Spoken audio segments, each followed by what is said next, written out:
Hi everybody, Matt back with you. Hope you're okay. Today I'm currently on my way to Keighley.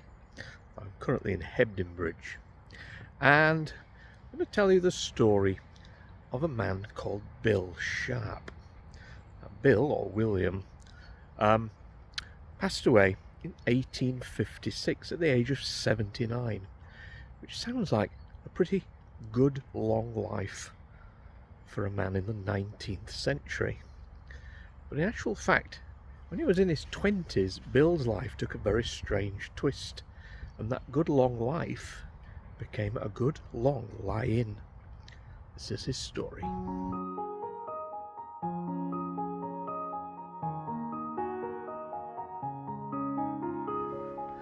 So Bill Sharp lived in this area of Keighley. This area is called Laycock. It's a couple of miles outside of Keighley centre. And he was said to live at a place called World's Farm.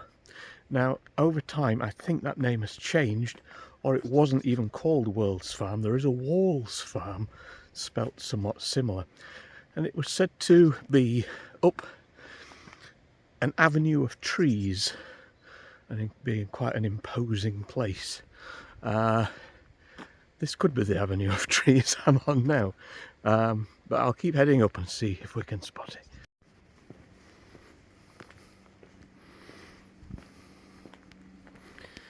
For the sake of this video, we're going to refer to William as Bill, purely because William was also the name of his father, and we have to talk about him first, because Bill lived on the farm with William and his mum Mary, and William Sharp Senior was quite well off.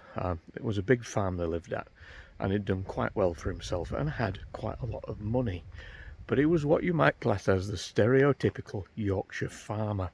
He had short arms and long pockets, and if you don't know what that means, it basically means you're not going to reach into those pockets to pick money out to pay for things.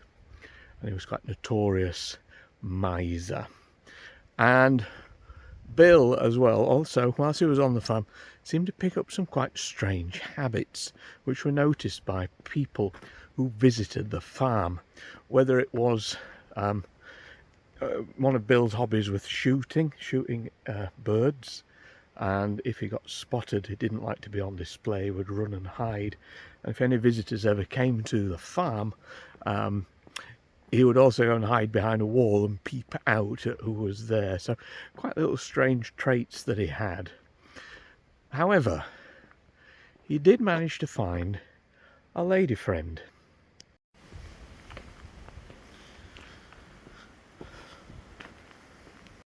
Bill met and fell in love with a girl called Mary, who was at the next village from here at Laycock. And in actual fact, they ended up having a son together. However, they weren't married, though they had talked about marriage quite often.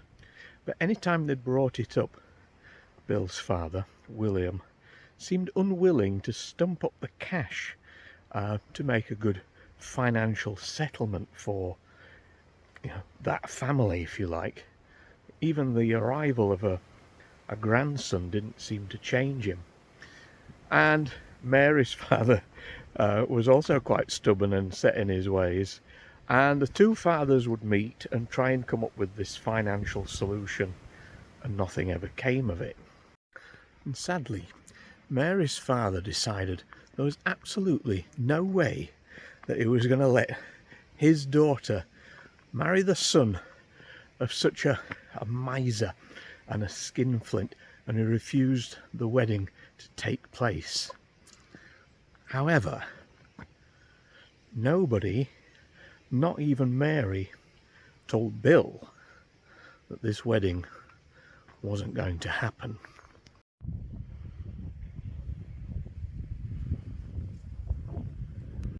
So poor old Bill heads to the church on what was supposed to be his wedding day. Nobody told him it had been cancelled, and naturally Mary does not turn up. Distraught, embarrassed, he flees the church and he heads back home to World's Farm. and he never left it again for about 50 years. The farm that Bill lived in still exists today. Like I said, it's now called something like Walls Farm or Walls Cottages. Obviously it's private, we're not going too near it, but I'm hoping we'll just get at least a sneaky peek. So it's just here over to the left. This is as close as we're getting. Again, we're not intruding on private property. There you can see Walls Farm. There he was.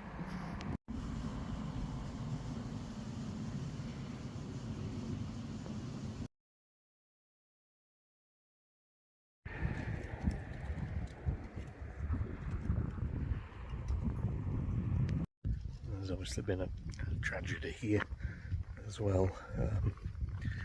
So it's a boy called Ellis, so rest in peace Ellis, and yeah, sending good thoughts to your family and friends as we pass here.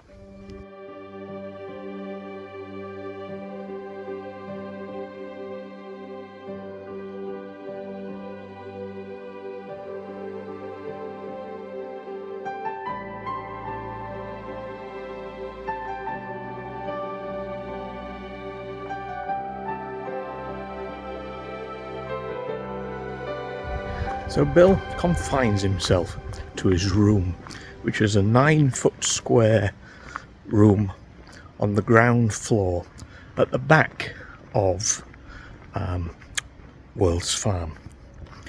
So I suppose a bit like what we class as a granny flat today. And that was his bedroom. In there was an open fireplace, but it couldn't be lit because it was so sooty the smoke would blow back into the room. There was a clock in there that was broken. That's all Bill had in his room. And he went to bed, pulled the covers over himself, and that is where he stayed. His father said a few days in there will put him right, but it was far from putting Bill right. As time pressed on, Bill stayed in bed, never leaving that room, and years passed. When people came in to talk to him, they actually found that they couldn't get any sense out of him whatsoever. The things he was saying were coming out like babbling, and every sentence and word was incoherent. However, Bill did still eat. That was about all he did. And eventually it was decided to get what we would class today as a carer, I suppose. They came into the house to look after Bill. And over time it became known to people locally that there was this man in this house staying in bed forever. And he became a bit of a minor celebrity and somebody that people wanted to see. So people would deliberately go and walk past the house and try and have a little sneaky peek of Bill. And sometimes the carer would see them, and if they were courteous and polite, she might let them into the room to see Bill in his room itself, but of course they would never get anything coherent out of him. Other times they would just be walking past and look through the window, and if Bill spotted them, he would quickly pull the covers back over his head. Or if he didn't spot them, what they would often see is Bill lying in bed with a pretend rifle, pretending to shoot birds, which is what he'd done, and it was his hobby, if you like, as a child growing up. So he was reenacting that with an imaginary gun. Now obviously we understand things a little bit better today, but back then basically there was regarded as being, in their words, a crackpot.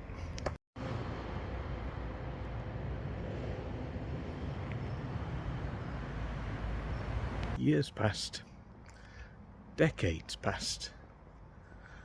Bill's parents eventually passed away. I believe he had a sister who also passed away, and his carer kept looking after him. It was written about him that his mind, his manners, and his feelings had gone, and essentially he left society. Reaching 79 years old, 1856, Bill had become a man with long white hair and a long white beard. And his appetite never left him. He did put on quite a lot of weight. He was quite a heavy person. And the years and years of lying in bed, one of his legs had apparently twisted so it was almost like sideways, it couldn't be put back. And then poor Bill felt ill, and nobody could quite believe that maybe his time was about to come to an end. Anyway, it actually didn't at that point, and then he suddenly seemed to get better. And the people who came to look at him and looked after him suggested it seemed that he suddenly had a reason to live. He thought of something. Anyway, March 1856. Bill does fall ill, and at 4 a.m. he suddenly sits up and says, "Poor Bill, poor Bill Sharp." He closes his eyes and died.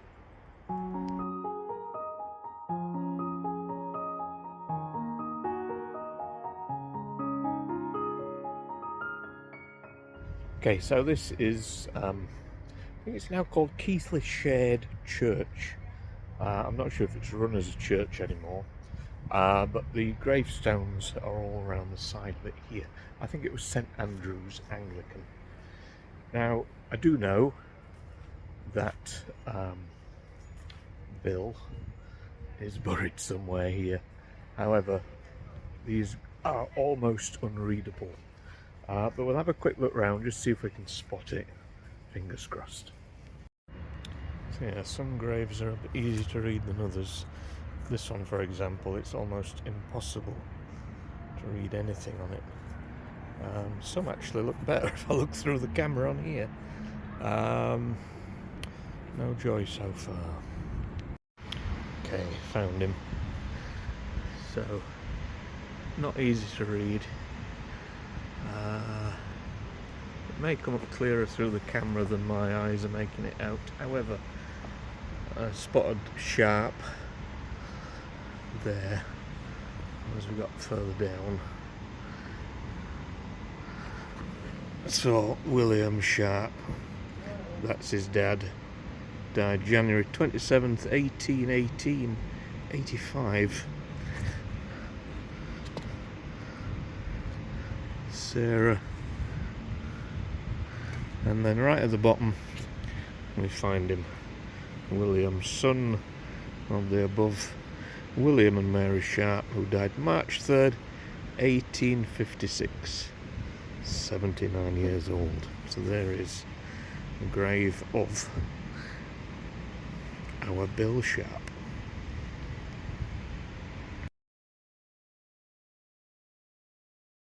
So there we go, that is the story of Bill Sharp, a man who spent 50 years in bed. Now, quite often when I do videos like this, that's where I finish. I don't give an opinion, I just present what I can find out and leave it for you to comment. But I'm going to break with tradition for this one, and I'm going to make a final comment, because I think maybe when you saw the title, 50 Years in Bed, how many of you went, "Oh, that sounds like a good idea," you know, just to escape from the everyday life. Yeah, if that's your kind of thing, you like staying in bed. But the people back then did not understand why Bill was doing this. It just presumed he'd gone stupid or something like that, and calling him a crackpot. I think my personal opinion here is that the man suffered a complete mental health breakdown due to what happened on his wedding day. Probably felt a lot of pressure before that to try and get it right, and his father wasn't really helping matters. And even when he'd had this breakdown, his father didn't help matters because he wouldn't have understood the situation. So I don't think there's any fun in Bill spending 50 years in bed. I think it is in fact a man to be pitied, and needed help to get through it. That's just my opinion. I could be completely wrong. But yeah, I think the effects of nobody, literally nobody, his wife to be, his father, nobody told him the wedding was off. He was at the church. Imagine how you would feel. Back then that would have been a massive embarrassment to have to try and get through.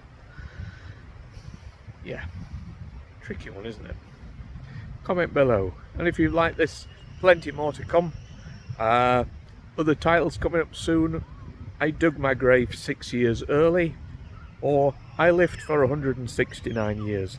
Both of those are on the way in the next few days or a couple of weeks' time, as well as our final summer road trip. More details on that soon. So, take care, look after yourself, like, share, subscribe, all that kind of stuff. And we'll see you soon. Take care. Bye.